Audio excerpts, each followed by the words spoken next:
parlé le Sénégal du président Wade et tu as cité Lat Dior. Ouais.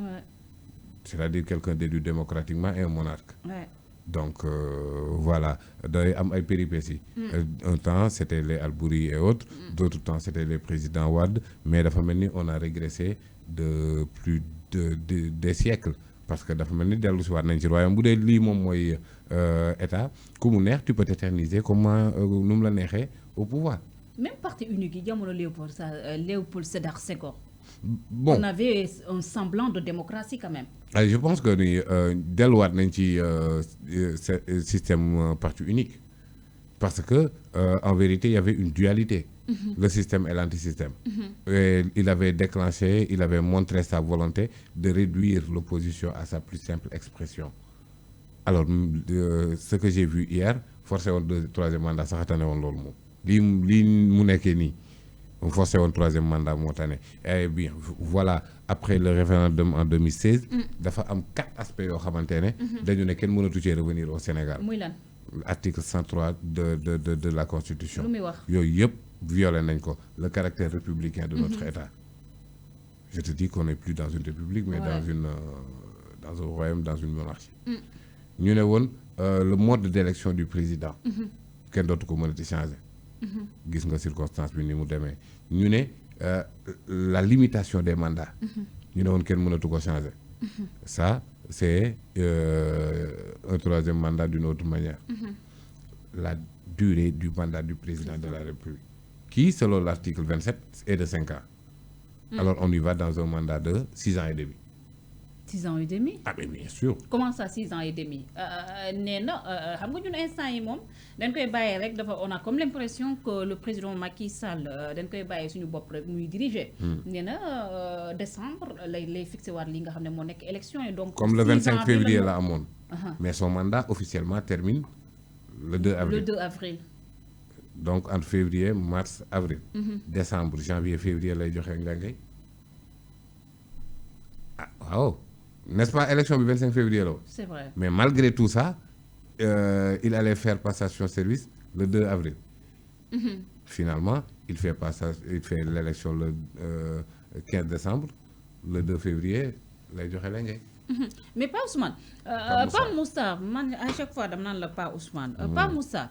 man am na lu sama xel nangul wala sax lu ma mënta suivre par rapport ak cette histoire te xam naa ni bëri naa ci morom si ñi nga xam ne moo nekk les Sénégalais par rapport ak ce qui s'est passé hier au niveau de l'Assemblée nationale. N'est-ce pas on nous avait théorisé si li nga xam ne moo nekk si texte yi loi yeeg ak li nga xam ne moom la doon dégg si le président Macky Sall le respect et loi des règlements de ce pays te loi et règlement de ce pays ñan la jox pour ñu organiser lii moo nekk élection c'était le conseil constitutionnel non.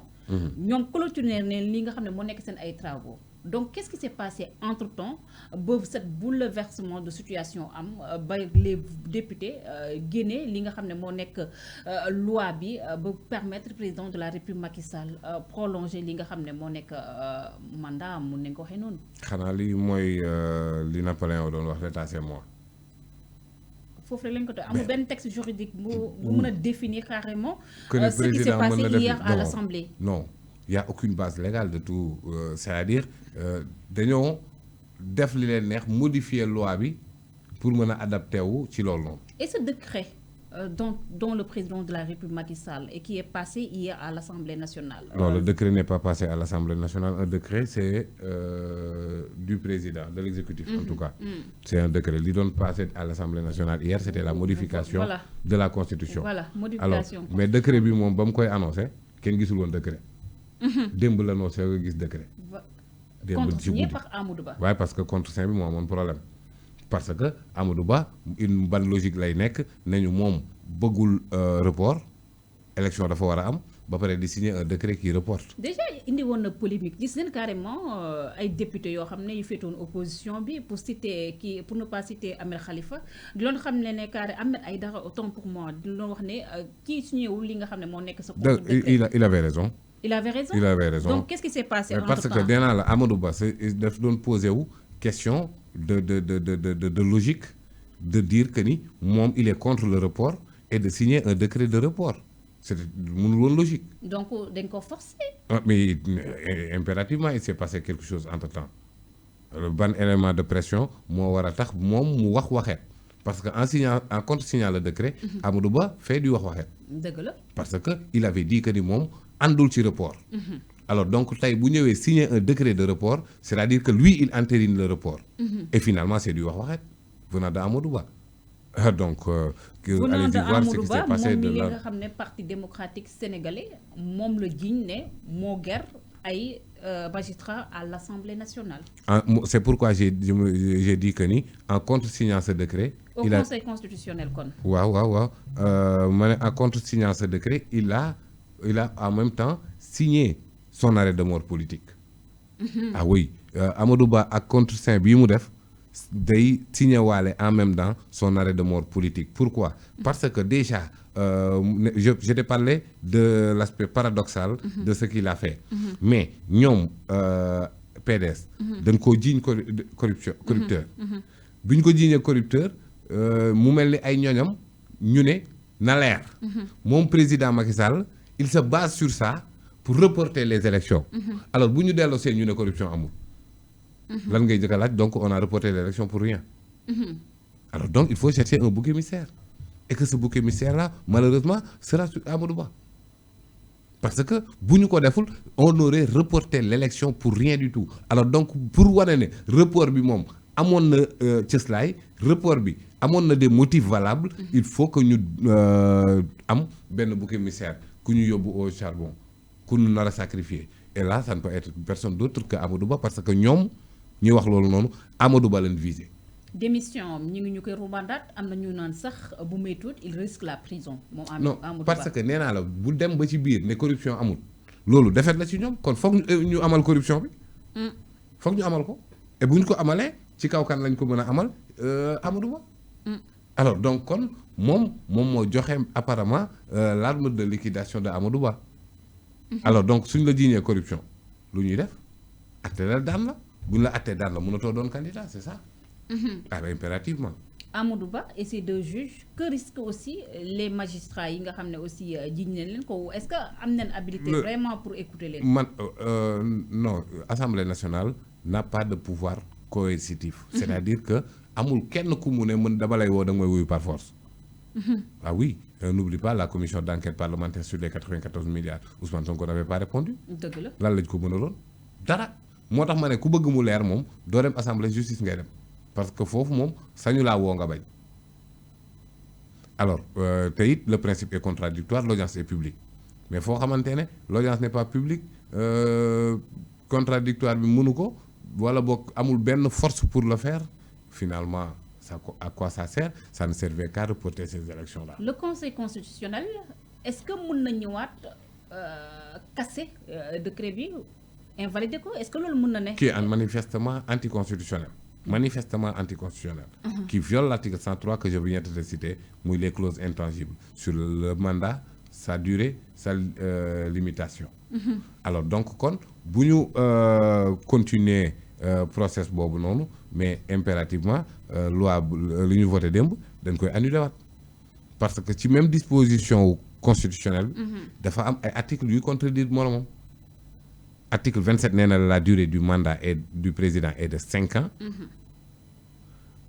Article 31 ak 41 bi ñu modifié démb ñëw ne la l'article c'est 6 ans et demi. Article 103 ñëw ne la durée du mandat n'est pas susceptible de révision. Donc finalement si ban article la ñuy fier. Donc voilà 3 articles de la même constitution qui se contredisent. Voilà. Kan mooy juge de la constitution? Le Conseil constitutionnel.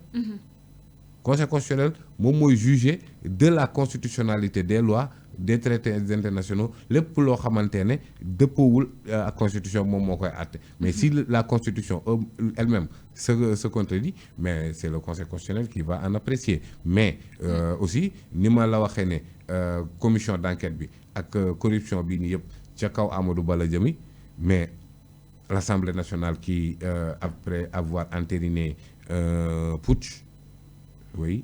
Putsch. Oui. Ouais. Après l'avoir entériné hier peut dissoudre le Conseil constitutionnel. am nañ pouvoir boobu. Mais lan moo teg Conseil constitutionnel c'est une loi organique. Ok. Une loi organique se vote à l'Assemblée nationale. Donc Assemblée nationale bi voté ba teg Conseil constitutionnel mën na teg pour abroger ko. donc su ma la déggee parce que là je suis là man maa fi teewal le Sénégalais vraiment lambda première phase bi jàll nañ ko moo nekk vraiment prolonger li nga xam ne moo nekk le mandat du président de la République si diirum at léegi conseil constitutionnel moom am na pouvoir casser li nga xam ne moo nekk cette décision qui a été prise hier à l'Assemblée nationale. tey jii si toutefois le conseil constitutionnel va dans ce sens. dem ci sens boobu. ñoom am nañ pouvoir dissoudre conseil constitutionnel. Assemblée nationale. kon là parce que le président mënul mettre fin à leur mandat. ñoom seen mandat c'est de 6 ans non renouvelable. kenn mënu leen dàq foofu noonu mais mën nañ ko dissoudre. si ban motif. Assemblée nationale parce que nee naa la parallélisme des formes c'est l'Assemblée nationale qui a voté la loi organique bi organiser le fonctionnement et l'organisation du conseil constitutionnel donc parallélisme des formes yow mi def mbir yow yaa ko mën a dindi mais à la majorité des 3/5 parce que c'est une loi organique la majorité des 3/5. expliquez le Sénégalais la majorité 3/5 mooy assemblée bi nombre de députés yi. boo leen defee juróomi pàcc. ñett yi boo ko diviser en 5 parties les 3 mooy 3/5 3/5 il faut une majorité des 3/5 pour dissoudre le conseil constitutionnel.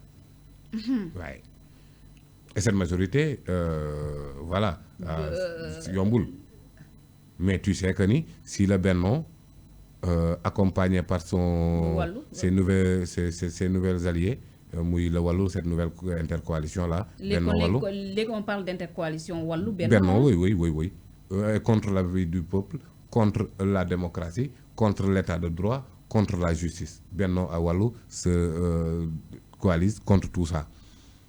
alors donc kon ñi nga xamante ni ñoom dañ ne ay opposants lañ ñoom dañoo bëgg a bokk rek naa bokk rek gis nga borom moom fi mu mujjee naa bokk rek gis nga fi mu mujjee ñoom waa PDS ñooñu loolu lañ bëgg a andi tamit ñëw ne naa bokk rek faf ñu ne leen loo leen bokk fi amut. ok parce que ñoom dañoo bëggoon bokk 25 février ils ont demandé le report xamuñu kañ la élection di am parce que le 15 décembre bi kan moo ñu woon ah mais quand même kan moo ko wax. mais pas Moussa la plainte bi nga xam ne le magistrat Ndiaye defoon na ko teg ko ci table procureur ana plainte boobu. ah mu ngi ci table procureur. mais pourquoi. ah là il faut interroger Abdou Karim Diop en tout cas la plainte ne bouge pas et si la plainte bouge il y aura plus de commission d'enquête parlementaire il y aura comment on appelle ça procès. Abdou Karim Diop kan mooy chef le ministre de la Justice. ok oui après le Premier ministre après le président de la République. où est l'indépendance de la justice ça veut tout dire. c'est clair. Assemblée nationale démb gis nañ vraiment.